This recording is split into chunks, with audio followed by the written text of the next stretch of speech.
Good morning, everybody, and welcome to Homestaging Talk Show Live. I'm Jenny Norris, your host, and good to be with you today. Today is April 7th. Going to give a special shout out to my number 3 child and number 2 son, Austin. Today's his birthday, so happy birthday, Austin. He's turning 23 today.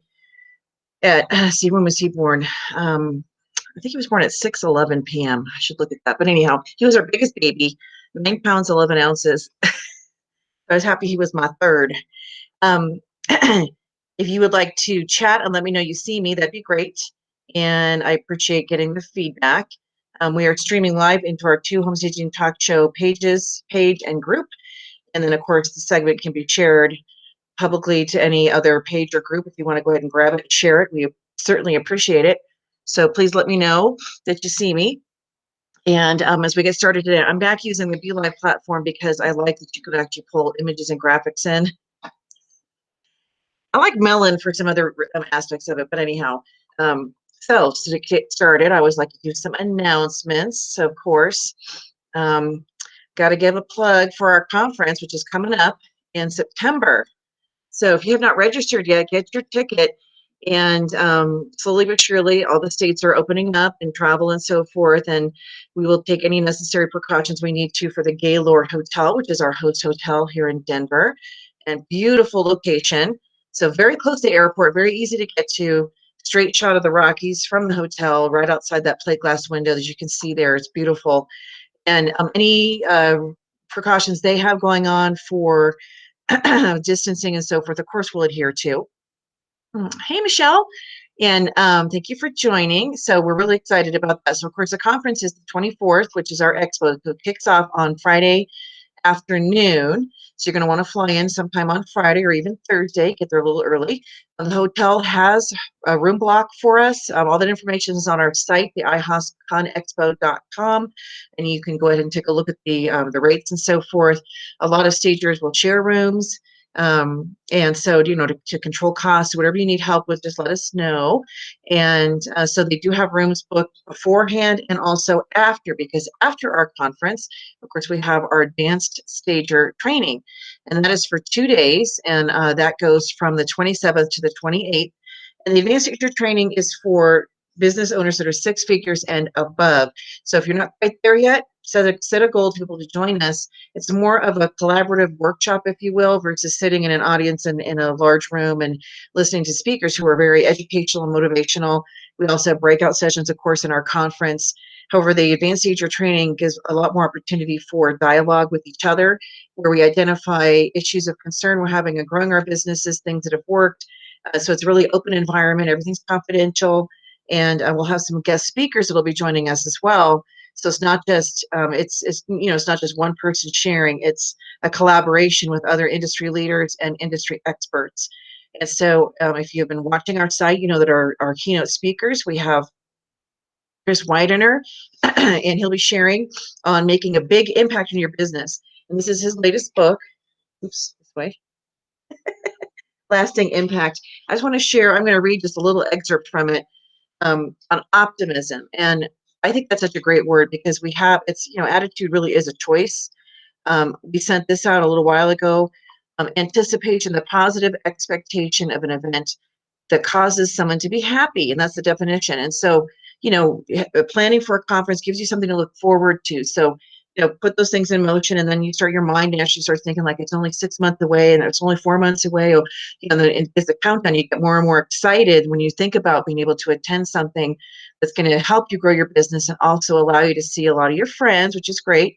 So here's what Chris has to say about optimism. Optimism is imperative if you're going to make a lasting impact. Optimism is the fuel that drives ambition, success, and progress. If you think about it, nobody who has a negative assessment of the future is going to go there or try to take other people there. Optimism is attractive to other people as well, which is important if you're going to make an impact on them. Everyone loves optimistic people. Yes, there are some people who don't like people with a sunshine personality, probably first thing in the morning, but most people do. The great leaders are those who are optimistic, who can paint the vision of the preferred future and move people towards it. I love to break down words, especially the root. That the way that I remember what optimism is, and a great way to define it is as follows. First of all, the first three letters are OPT, opt. What does it mean to opt? It means to choose. Optimism is a choice. If you think about the first three letters and you apply them to the medical profession, what do you think of? Optometrist, an ophthalmologist. What do these things have to do with? How you see things. So the way I remember what optimism is this: we choose to see the world in the most positive way we can. It is a choice. Every situation has many ways you can look at it. You can look at things negatively, or you can look at things positively. And so optimism is also how you think. And we're regularly rolling thoughts in our heads. And so it really is a choice as to whether we have the negative talk in our head, negative self-talk, or positive. So that is a choice. And so that's just one little excerpt out of this book that I've been reading, Lasting Impact. And this is his 22nd book, by the way. So he's ranked in the top 50 motivational speakers in the world. So it's very impressive. So we're really excited to have him joining us. We have Johnny Fowler. If you've ever heard Mr. Johnny Fowler speak, he talks.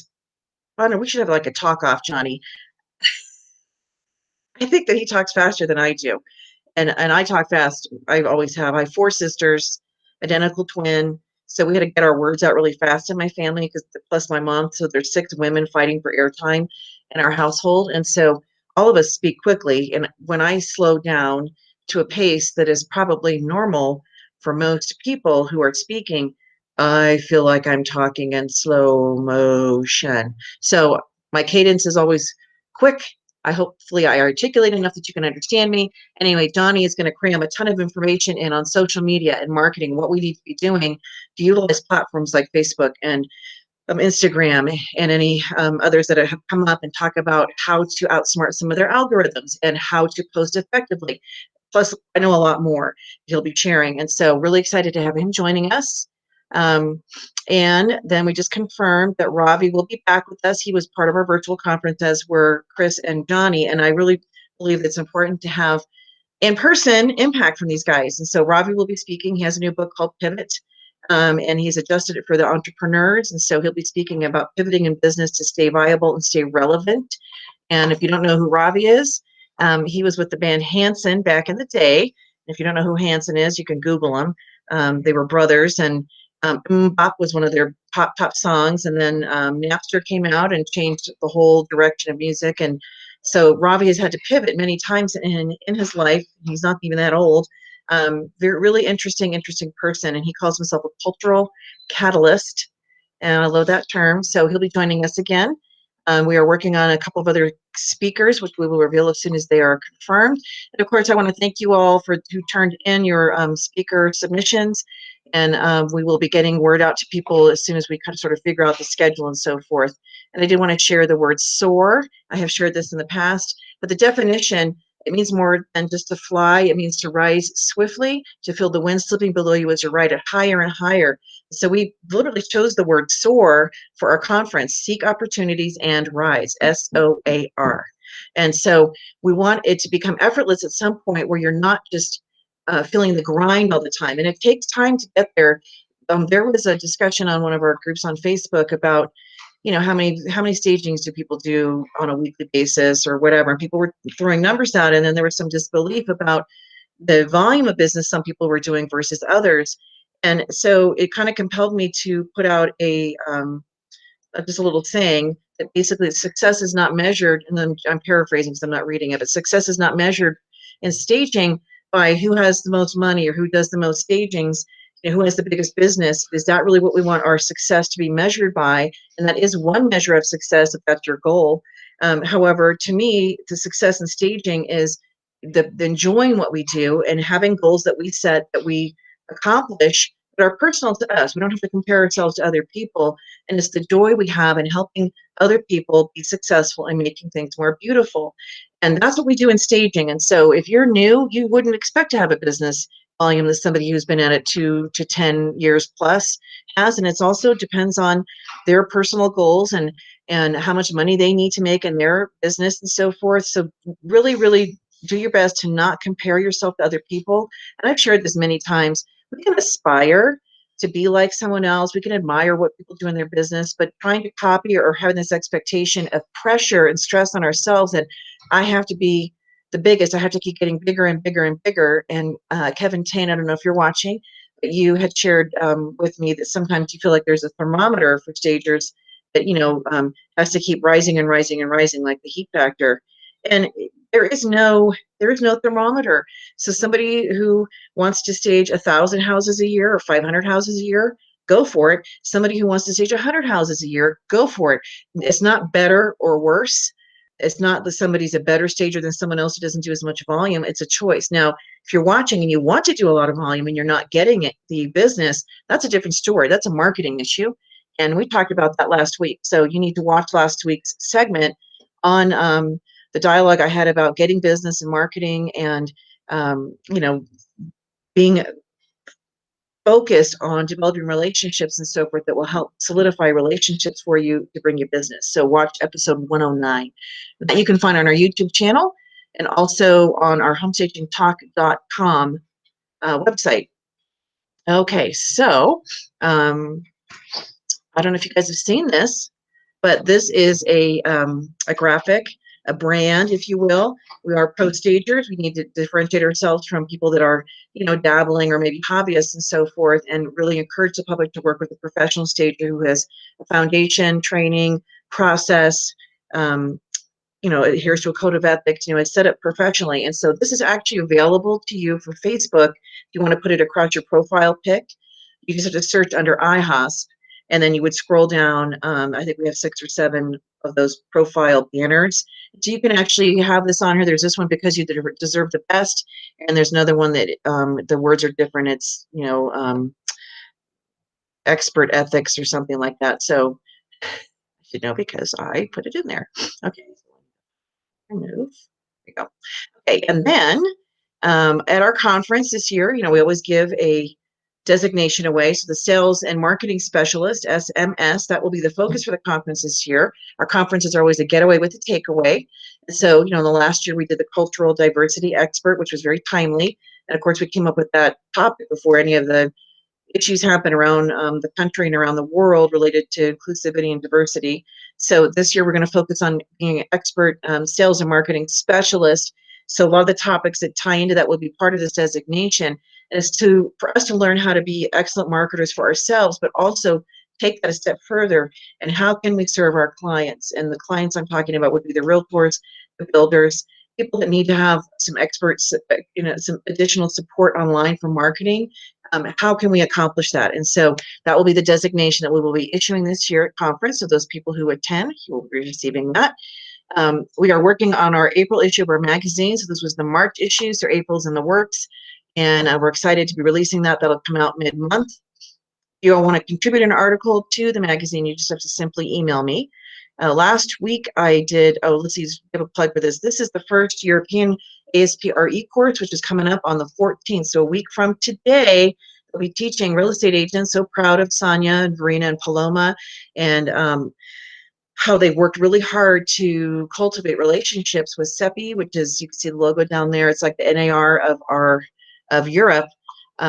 So we are going to be focused on training real estate agents in Europe about home staging and why it's important.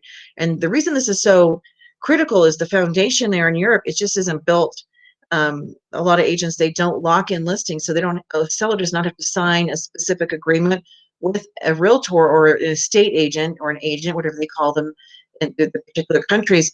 They don't have to do that. Unlike here in the US, people list their house with a specific one agent that's part of a brokerage. And so it's like the Wild West there. And so people put their houses up there. Any agent can sell it. Any agent can bring the buyer, and they make the commission, however that is structured.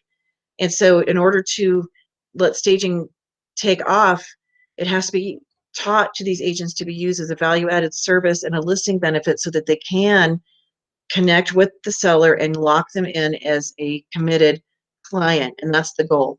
So super proud of the team there. We are expanding into other countries in Europe, France, and we have the course translated into French. So thank you, Hayden and Verena, for doing that.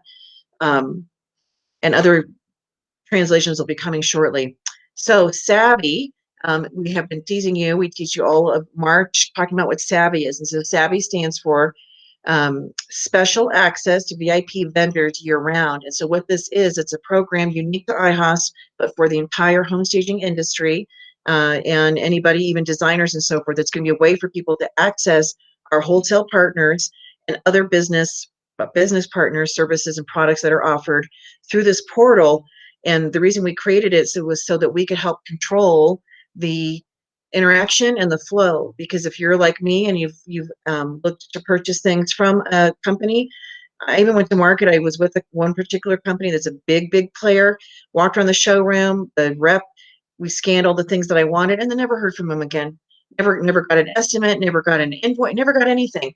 And despite my attempts to follow up and follow up, and so that to me is incredibly frustrating. And especially when the company would then come back and say, "Well, nobody's shopping from us." Well, guess why? It's because your reps aren't following through. So this is a way, and that's, they have big accounts, big stores that they deal with. And so we might be considered sort of a little fish, but collectively we make a big impact. And so we want to make sure that our members are getting responses, getting their orders processed, and being able to see what is being purchased. We can get some data to be able to report back to our vendor partners. So that's the purpose of Savvy. So it's going to be like an online shopping portal, kind of like an Amazon, if you will, almost type of thing, where people can have their products and services on there, and we will direct the audience to shop. And so we are excited about that. It is in beta testing right now. We hope to have it out and released to start using within about a month.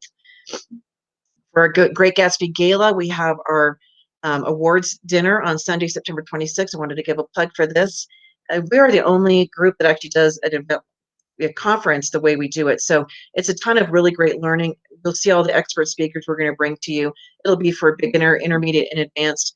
And life though is not all about being serious in business and not having any sort of joy. So we want to have some fun too. And so we have combined our awards dinner with a theme, which we typically do. Last year was 2019 when we had it live in Nashville, Denim and Diamonds. And so this year's the Roaring 2021 Great Gatsby Gala. Costumes are encouraged. And so make a note of that and start planning. And that we will end our event on a party. So we're going to have a great wrap up. We'll have music, dancing, awards. So it'll just be a really fun way to end our conference.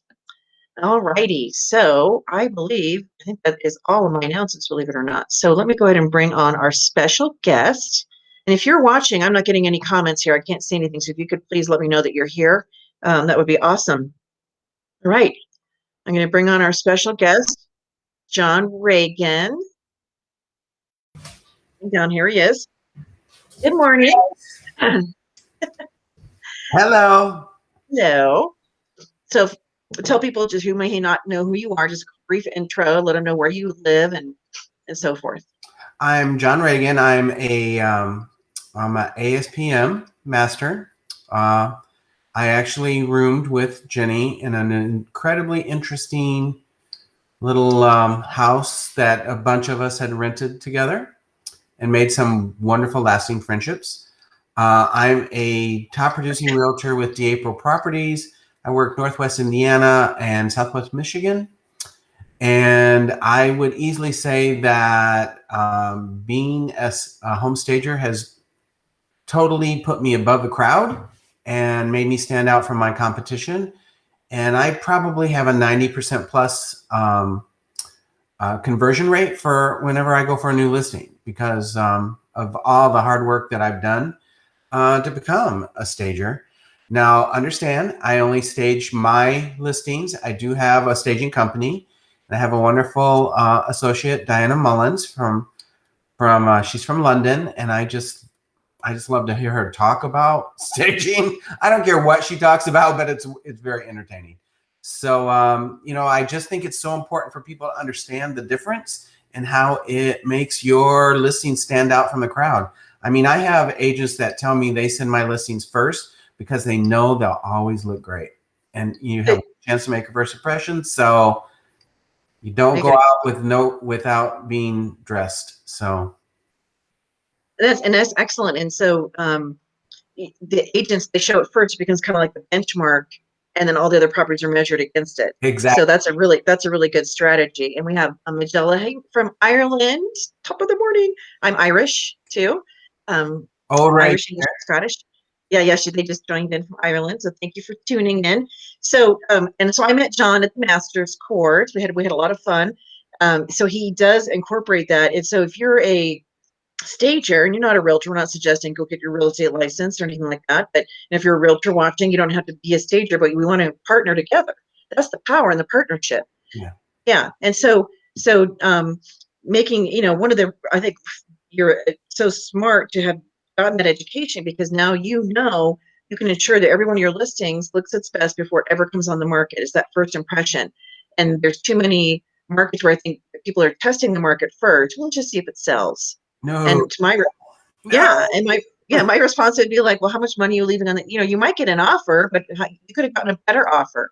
Right. And I mean, I was surprised when John and I bought our house in August. We went under contract finally. We lost that on two others, but they didn't even counter. We made an offer. We offered over list. It was competitive market. They didn't even come back and counter. I look at that, I'm thinking like that to me was just really strange, because I thought you could have gotten more for your client, 5 or 10,000, and it's not about being greedy, especially when you're buying in the same market. Sellers want every penny out of their house, so making sure that it shows well, that you have an excellent negotiator that's actually going to negotiate for you, really important.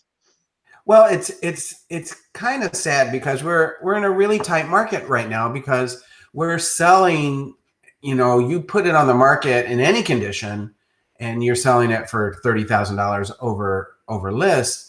So it makes it harder to really get staging contracts right now. But it doesn't make it harder if you're knowledgeable and you become a member of the MLS. Look at those listings that have been sitting there 30, 60 days.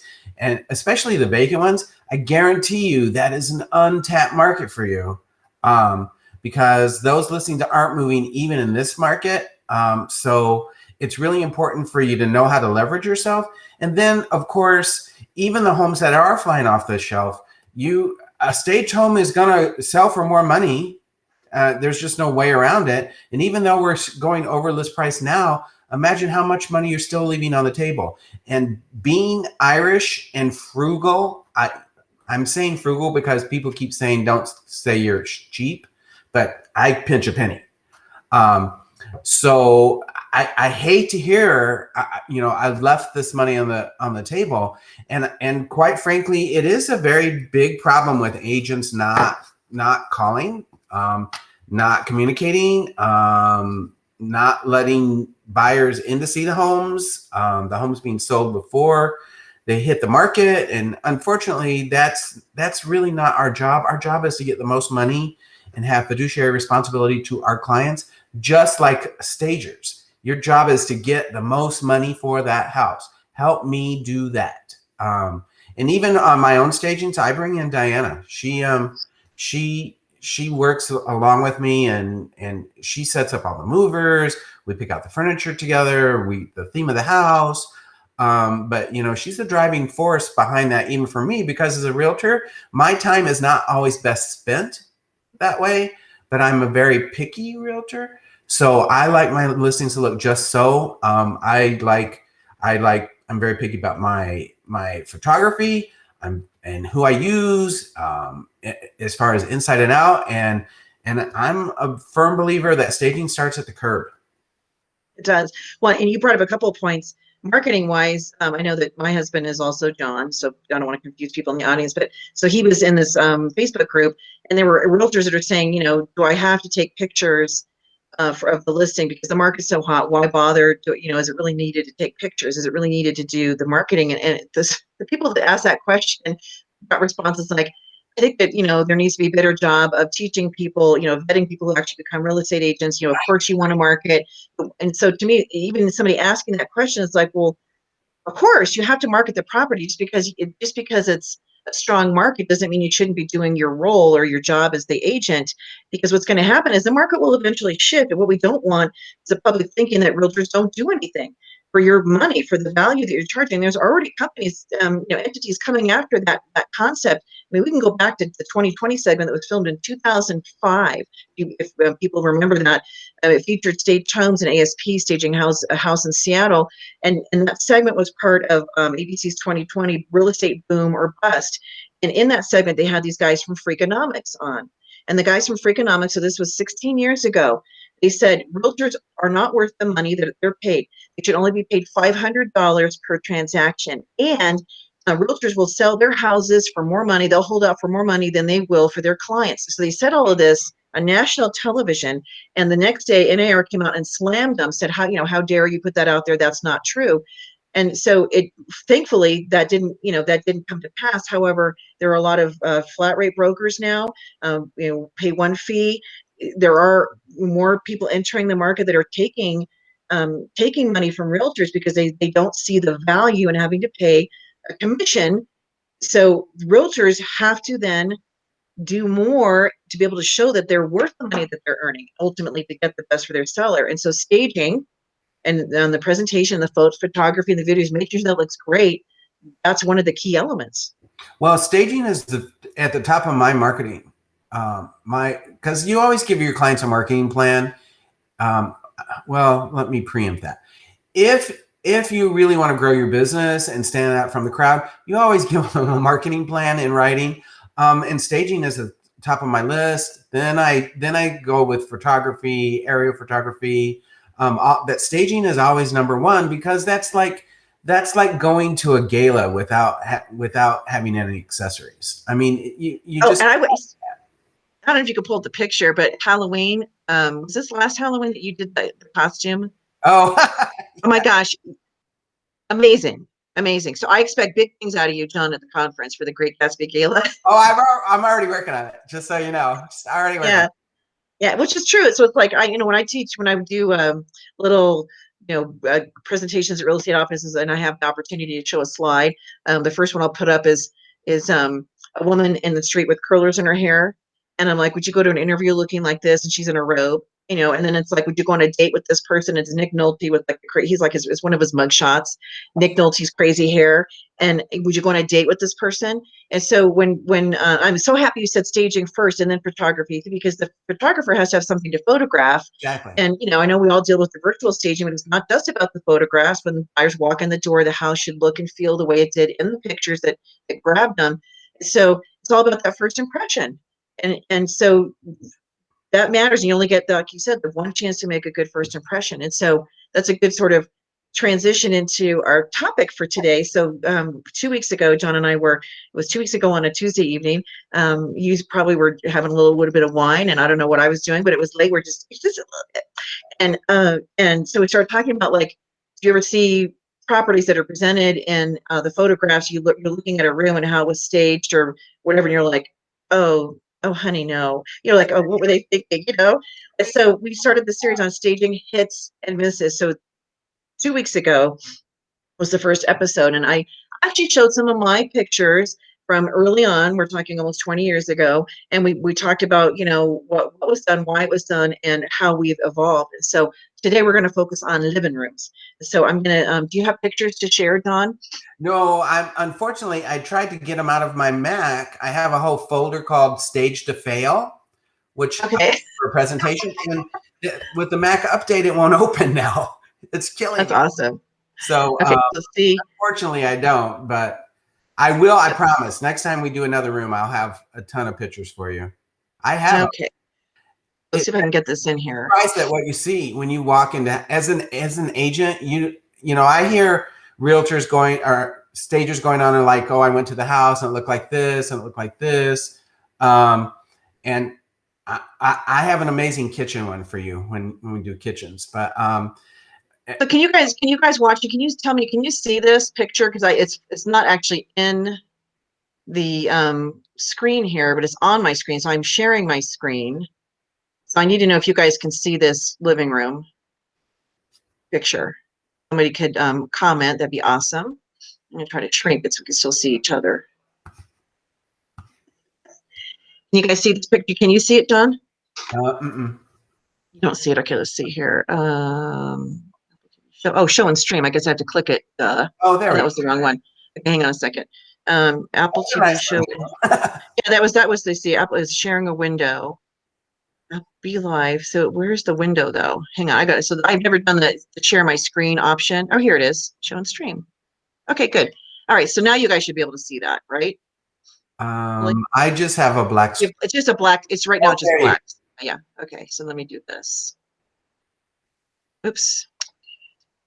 How do I get this done? So it's populating, which is good. And let me find the image. That's what I wanted. Hang on. Nope, I don't want that either. Okay.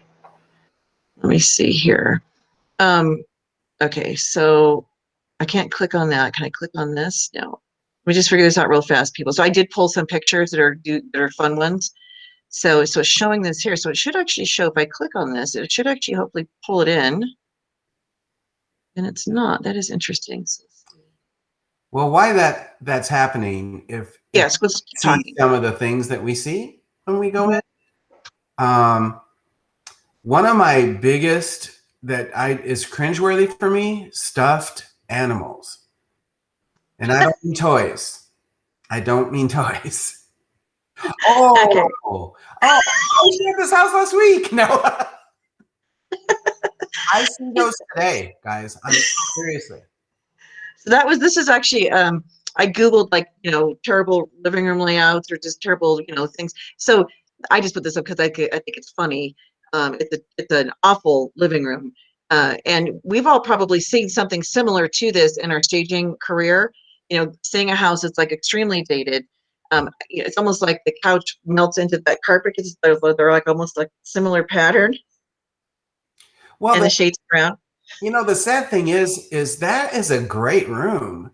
And with a relatively small investment, you could make that room look gorgeous. It's the bones Yeah. are all there. So I don't understand why a realtor would present something like that when with a small investment you could triple your return.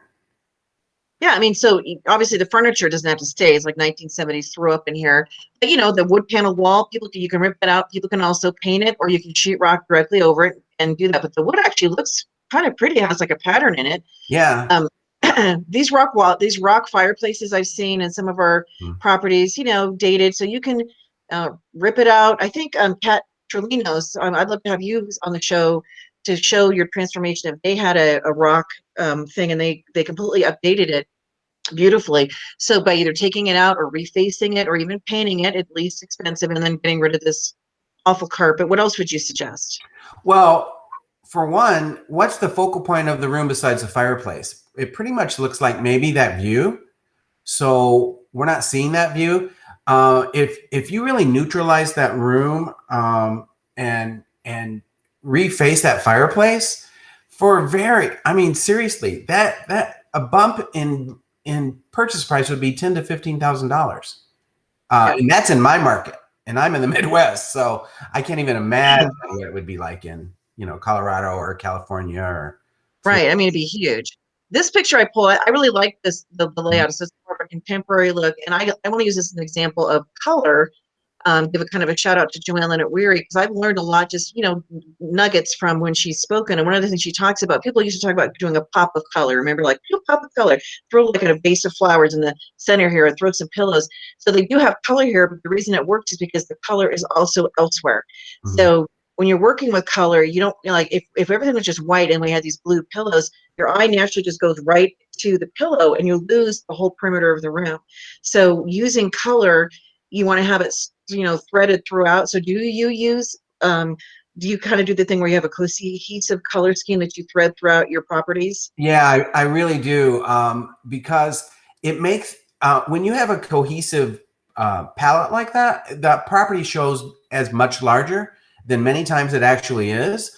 The flow is, and it's actually psychologically more comfortable for buyers. And you can see when you're walking through when they cringe, when they make faces. So you can see what doesn't work for them. Now, when I'm looking at this picture, the thing that I love is that what they've done is really highlights that ceiling for me, and what a great wow factor for that. Mm-hmm. You know, all the light and that ceiling.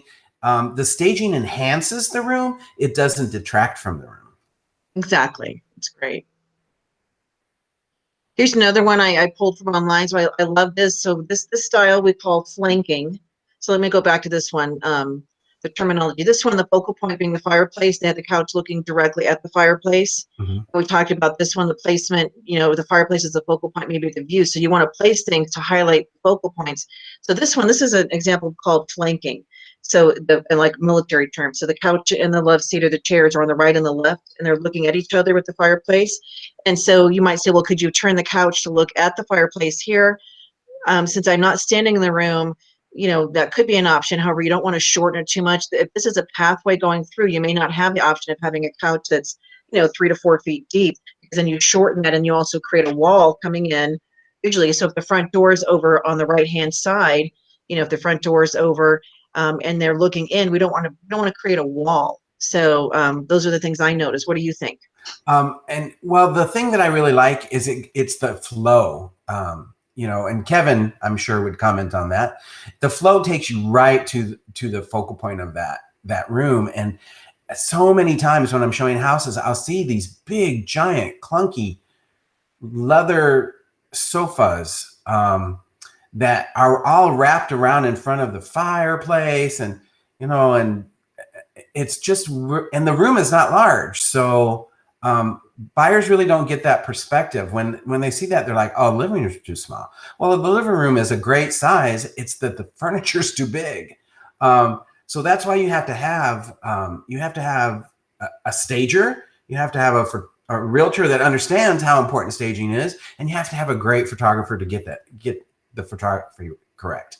And since this, you can tell the space isn't huge. I mean, you can see the cabinet here. So this is being used to put the lamp on, but it's, instead of having it turned 90 degrees, it's flush against the wall, because again, probably this room is not that deep from the back to the fireplace. And then that lucite table, you can use glass or whatever. I love those because you can see through them. They don't create another visual block in the I room. use a lot of glass top tables in smaller eating kitchens and things, just because visually it takes so little room, and makes the room flow. I'm really big on flow. Now this would drive me crazy. If I went into this and I was showing a buyer this house, I would be biting the inside of my cheek not to rearrange the furniture, which is rude. Right. So what do you see? So I will tell you it's rude, but I would want to do it.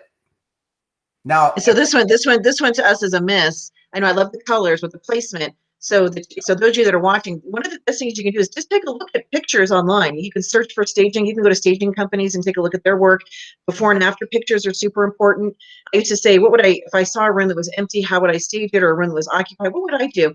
I would talk myself, and then I would hit the after picture and go, oh, I like what they did, or I didn't think of that, or I don't like what they did. I would do it differently. And that's how we learn. So in this room, what's the challenge here? What's the miss? Well, the miss, I mean, there's a couple misses right off. There's, it's not a sunroom, so the plants are a little overwhelming for me. The chairs in front of the fireplace, that makes no sense to me. I don't think that we need the little bar cart behind the chairs, and the table is too dark and for me, and there's the wonderful features of the room are the fireplace, but look at the molding they have on those walls. That's gorgeous. Look at the floors. That looks like some beautiful hardwood floors. But what my eye keeps going to is that big, giant, dark table. And all the plant, it's just too much for the room, and it makes the room look like it's a postage stamp size. So it feels crowded. Yeah. I love the colors. I love the accessories. Exactly. The chairs. So you're thinking like, how would I rearrange this? Well, you might put the 2 chairs here so you don't hide this feature wall. This was just a regular wall. You could put a chair here and a chair here. You could even kind of angle it in the corner. But I 100% agree that walking in, you're blocking one of the focal points of the room, and that's a mistake. So that's a miss. So your room arrangement is really, really important. I love this. This is very sleek, modern. This is stunning. Look at the visual impact of how large this room shows. And that was another one of I showed a house the other day, beautiful, beautiful luxury home, and the living room was huge like this. I mean, it was really huge. And they had and I could tell it was staged because I know a stager. But they had a beautiful rug. I mean, it was nice stuff, but all of it was on top of like this little rug. And the rest of the room was all empty. And it looked really awkward. And when you make it awkward for buyers, understand buyers, a lot of buyers don't have vision. So it's your job to create the vision and the lifestyle. And that's really what I'm selling is lifestyle. And that's really what home staging is lifestyle and emotion. And if you don't get the If you emotion, you notice, didn't win. right, exactly. And so this looks very, it's calming. So blue is a calming color, at least it is to me, and I love that. So, but you can see they use the blue on the carpet on the pillows. If you didn't have that piece of art on the right, I would stay low, but that Exactly. helps kind of bring it up. And then that back wall, that's a stunning selling feature. And so they just highlighted the corners to kind of, so it's not totally, naked back there. And it looks like they've got a couple of cabinets or something in the back with the lamps on top. Right. So I think this is a beautiful example of staging a room. Yeah, that was definitely oh. We should have a buzzer like. Eh. Okay, this would have been one of those when a glass of wine when you go, oh honey, what were you thinking? This was. Don't kill me, whoever did this. But this is a nice room. Look at the floors. Look at that fire, and you could have done a lot with this room. Where to begin? Well, I would say empty it and start fresh, but Well, but even if you have to use these elements, I think this is an example of people that think their furniture has to be up against a wall. Yeah. And they can't pull it and create a grouping. That actually makes a room look worse. Yeah, because look how they're so like if I'm sitting on the couch over on the right and you're on the one left, like, hey John, can you pass me the nuts? Yeah, and quite frankly, even the picture, it's over processed, it's overdeveloped. See the highlights from never let a picture like that go on the MLS. Well, and it's funny. I'm gonna probably I'll use these next week, but they had we staged a house, beautiful stage. We're picking it up today. But the photographer, our pictures I took with my cell phone were like way better than the photographer's pictures that were totally overexposed. Yeah. And this house didn't sell like right away. And I'm thinking like, well, the pictures were so terrible online. They didn't really show the features. And so in this example, if you have this client, you have the coffee table, you could put that on the rug, you could angle it to the fireplace. But you have to bring these couches in closer, maybe do an L pattern setup, depending on what's in the room, get rid of this ugly TV. So there's good staging using what the homeowner has, and then it needs color. Artwork is way too small. So this is definitely too small. The rug is too small. So none of it's cohesive. None of it creates an emotion. All right. So here we have two pianos, it looks like, in this room, but this is also a miss. There's no color palette at all. And there's it's just, first of all, the couch, all that rumply stuff on it, and that the glass tables. This is where area rugs, people sometimes are afraid to use rugs, and we can get into rug gate another time. But, 5x7, 8x10s, and John and I are on the same team. We're on team rug that works, sells the house. We're going to use it. Yeah. But this one definitely screaming out for something to anchor that table, or you use something that isn't just, that bowl looks like it's floating in the air because it's on the glass table. Yeah. But this room definitely needs to be rearranged. It looks like there's a mirror over the piano. Just notice that it's reflecting the mirror across the way. So there's a lot of odd things about this room, but this is definitely a miss as you come in. It needed to be rearranged. The couch being, it's right, what I see when I come in is the piano. Mm-hmm. And I would think that the couch should be on that focal point side wall, and the piano would be relocated, because this is not a music room, it's a living room. So it's too cold. I mean, it's too cold and harsh for buyers, because buyers, here's what they do. They're like, can I move in and live just like this, how the house looks?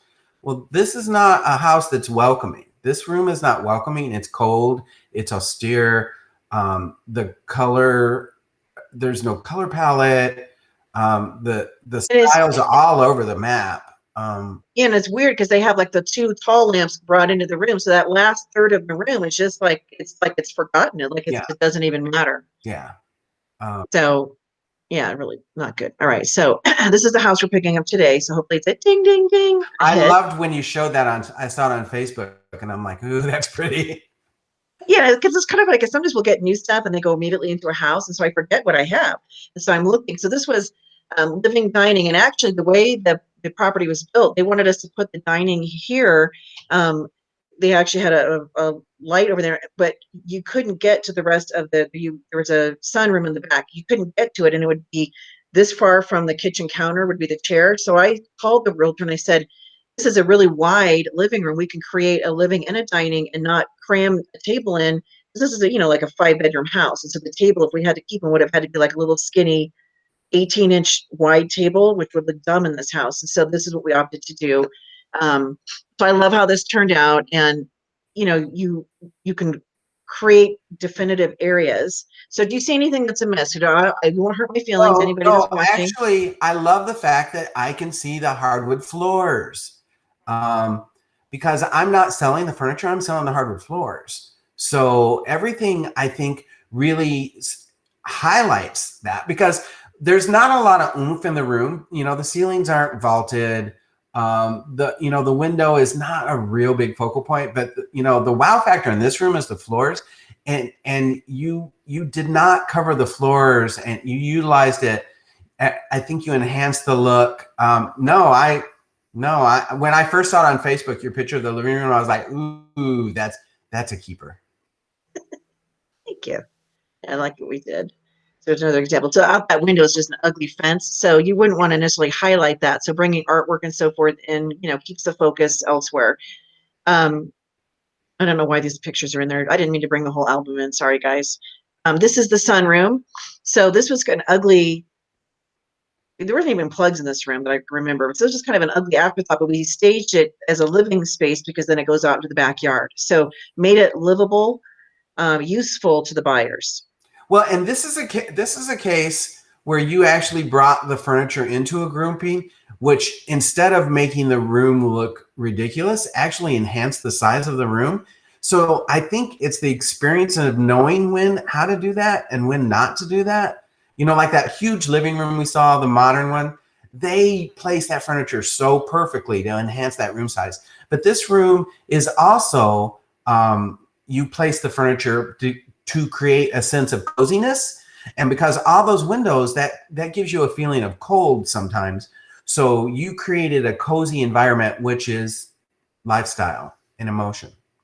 And then somebody was asking on Facebook, give an example, putting two coffee tables together to make things longer. So because when you have a small space, these tables, I think they're, I want to say I want to say that I want to say they're either coaster or they could be Olix or Diamond Sofa. So I could remember. Anyway, they nest together. You can have three of them in a round circle, or you can just do two of them. You can even have one. So it's a flexible thing. So they sell them as a set of three.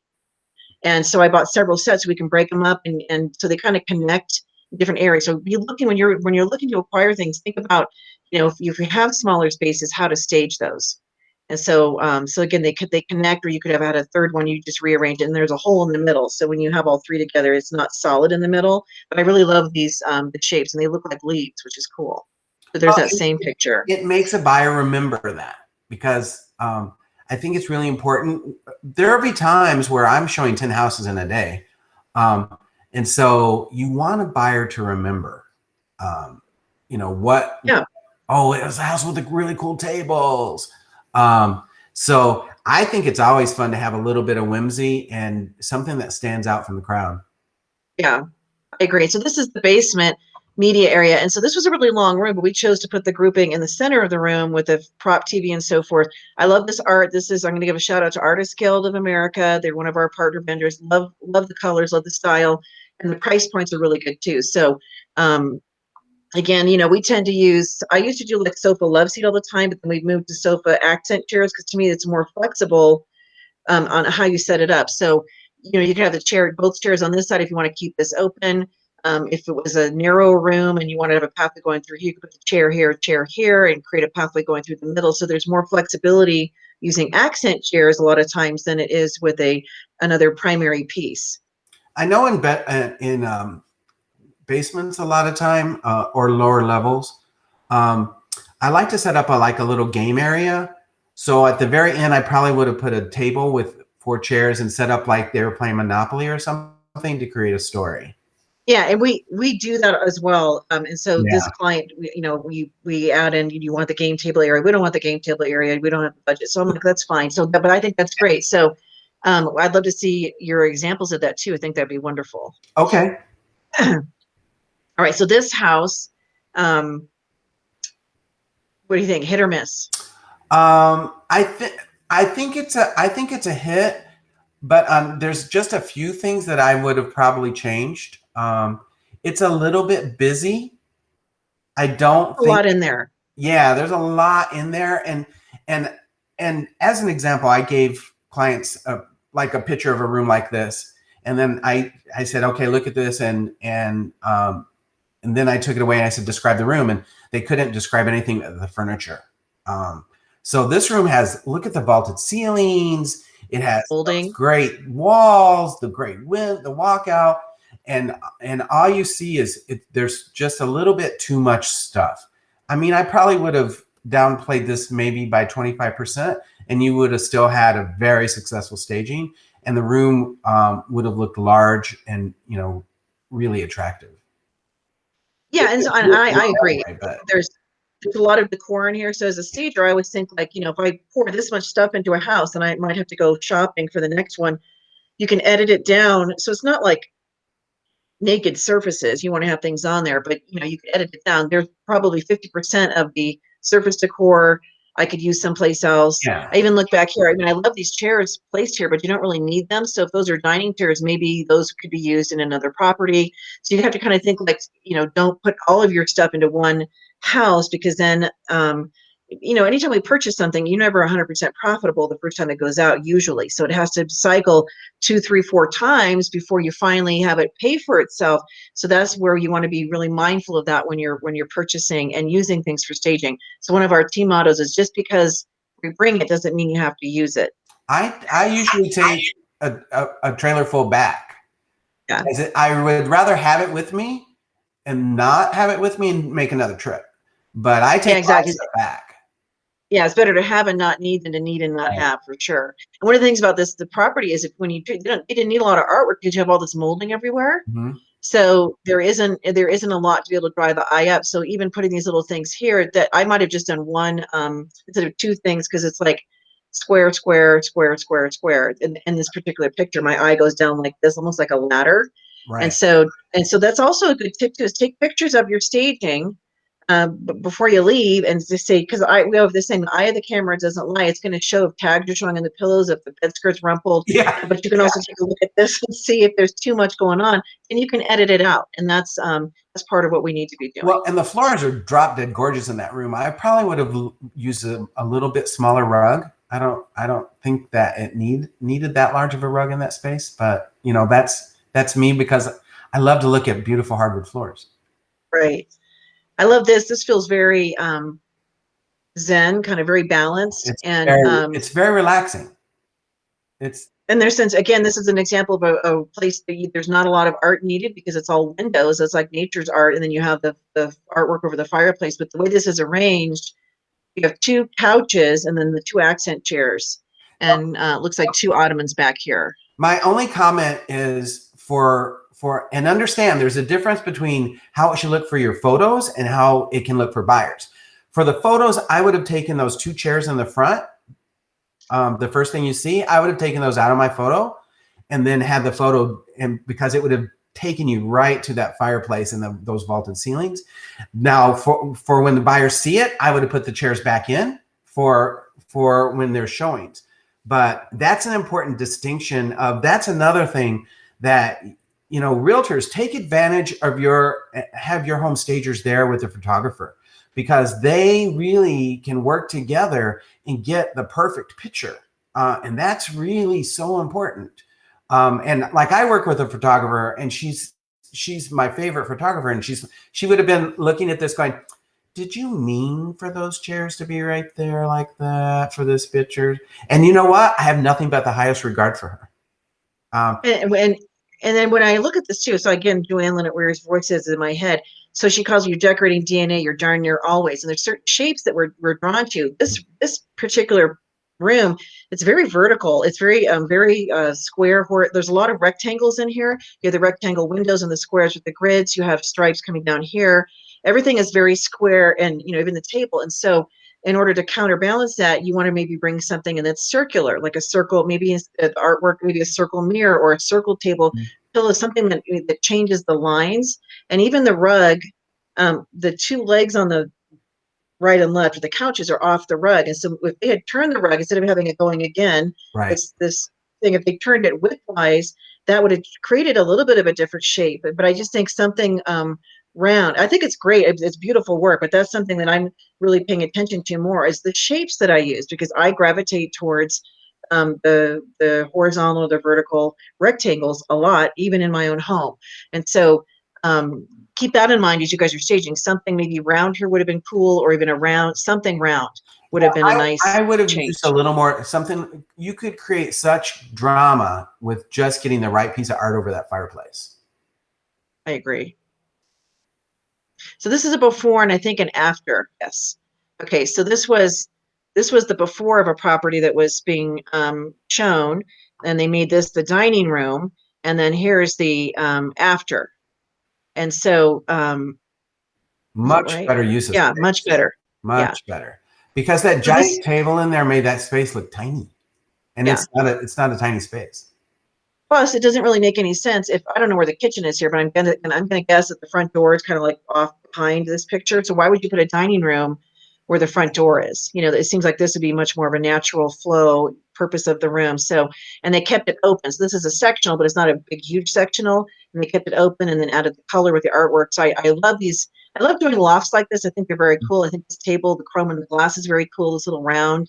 So I think they did a nice job with the change. And I love how and I don't know if you've been noticing it, but that the trend towards the caramel, I'm really loving that. The colors. And the white and the Yeah. grays, and yeah, I love that. Yeah. Okay. So this is not a hit. I gotta get my buzzer out. Well, there's way too much stuff. This is a gorgeous room. It's an absolutely beautiful room. But this is where a homeowner needs a home stager. And this is where a realtor, if they put this on, needed a home stager, because there's way too much furniture. It's a neutral color palette. So you could create any emotion that you wanted in this room. Once again, they're blocking the main features of the home. And that's the biggest mistake I always see. Yep. Yeah, because there's that's a French door. Because that it looks like behind the couch.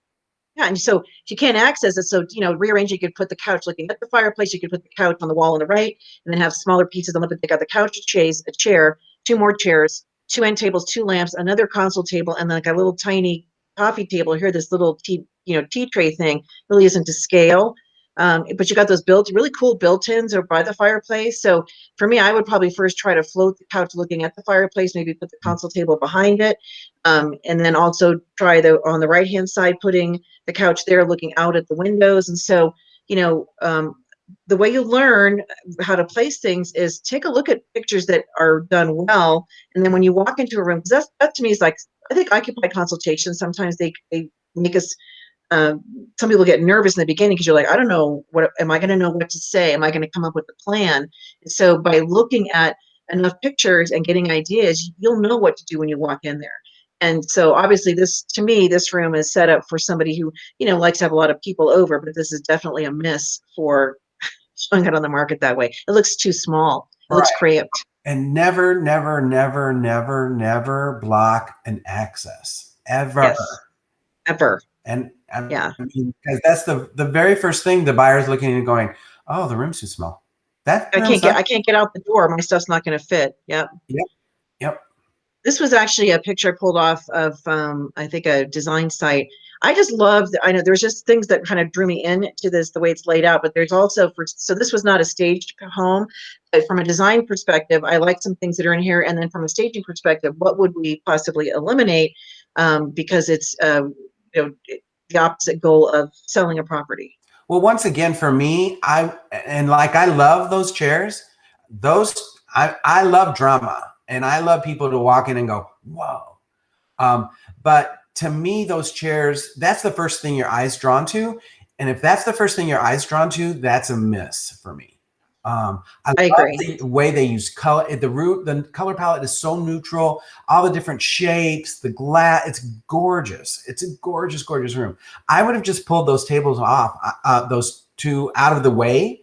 Now, you could use them once again, how you stage for photography and how you stage for showings are really two different things sometimes. And I think that that's too heavy for you to see in your picture the first thing. Without that, I don't think they needed it at all.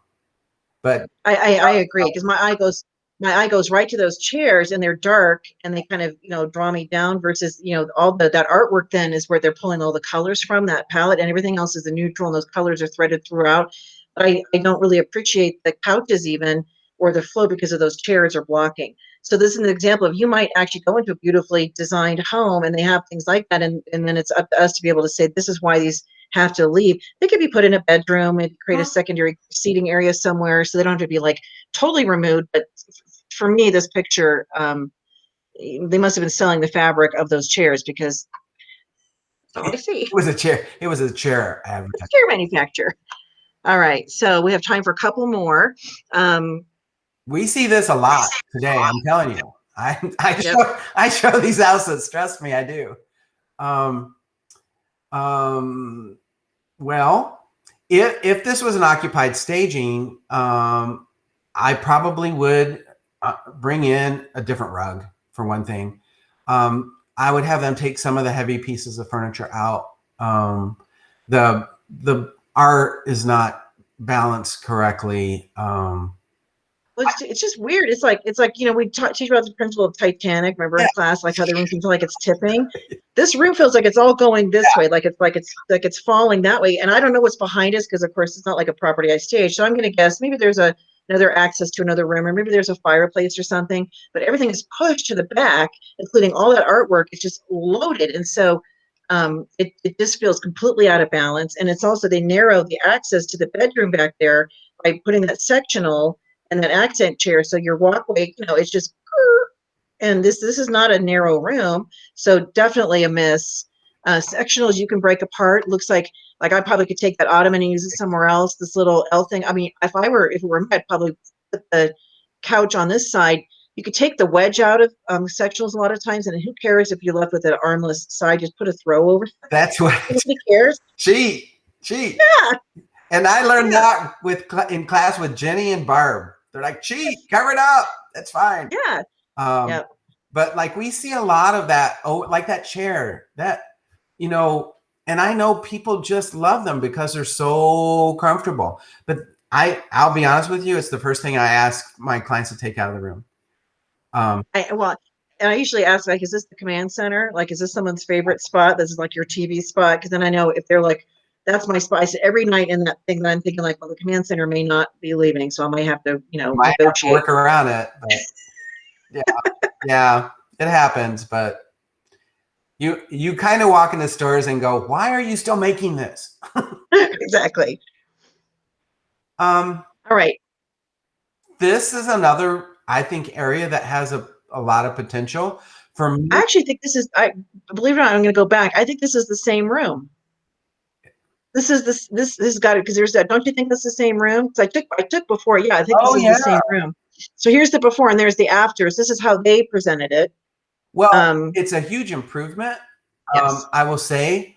But for me, because it's so angular, I probably would have broken it up with some different shapes, like, bring in a circular rug. The big tall lamps on each side with the tables next to them, that's a miss for me, because I think it's just taking up space. And I think that once again, that makes the room look a little smaller than what it should be. Yeah, because this lamp here is kind of crowded. So, I mean, I think tall lamps are great, but table lamps, they both of them give the warm ambient light that comes down. And I agree about the shapes too. I mean, start looking at even like upholstered ottomans that are round, or like round glass. We have round, and being inspired by Joanne, I took a look at my decorating DNA, and I got rid of my rectangle glass table, and I got 2 round nesting tables from Diamond Sofa that I love, and they're kind of have a little bit of a gold border, not shiny, but so you can nest them, you can pull them out. So something like that would have been really great in the space. Yeah, it's a little too angular for my taste. I went, I had a staging we did, and I couldn't find the table that I wanted that I could get as soon as I wanted it. So I at Home Goods, they have those. They're like wire baskets, and they come in like 3 sides with a wooden bottom. Well, I bought 3 of them of different sizes. I took them home. I took the bottoms off and flipped them and made those the top. And then I did 3, that was my coffee table, but it was so light.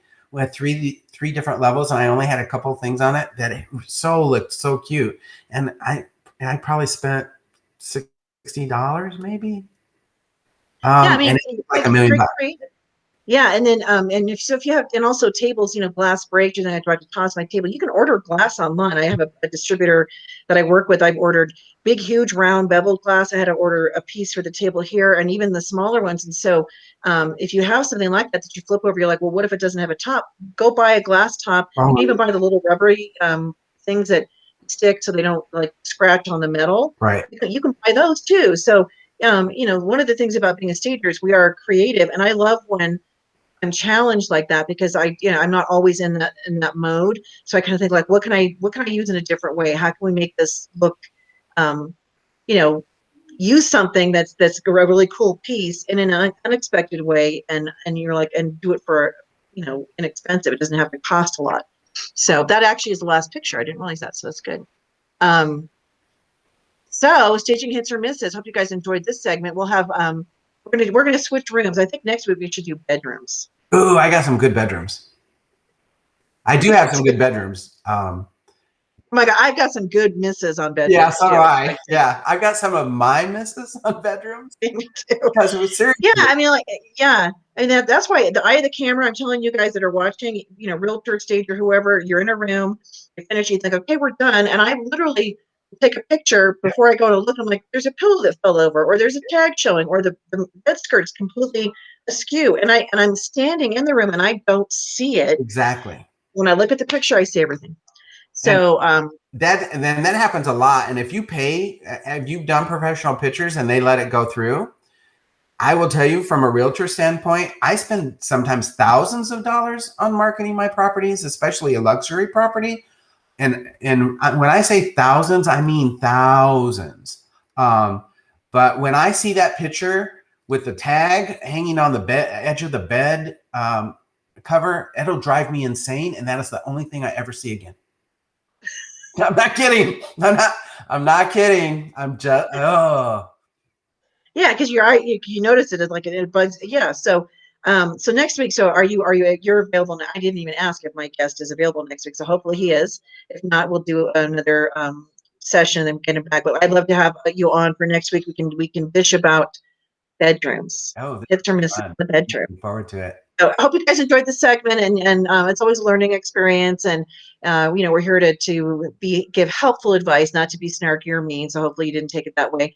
But I think looking at pictures and analyzing, what works for staging and what works for design may not work for staging, and vice versa. So being able to take a look at that and go back and look at your pictures. That's how you're going to learn. See how you've evolved. I mean, our work today is nothing like it was 5 years ago, 10 years ago. Nothing, not at all. So anyway, I love you, and I will hopefully have you on next week. So we'll message you about that. You let me know your availability, and everybody else have a great rest of your week. Opt to be positive, optimism. Bye, everybody. Thanks for tuning in. Bye, guys.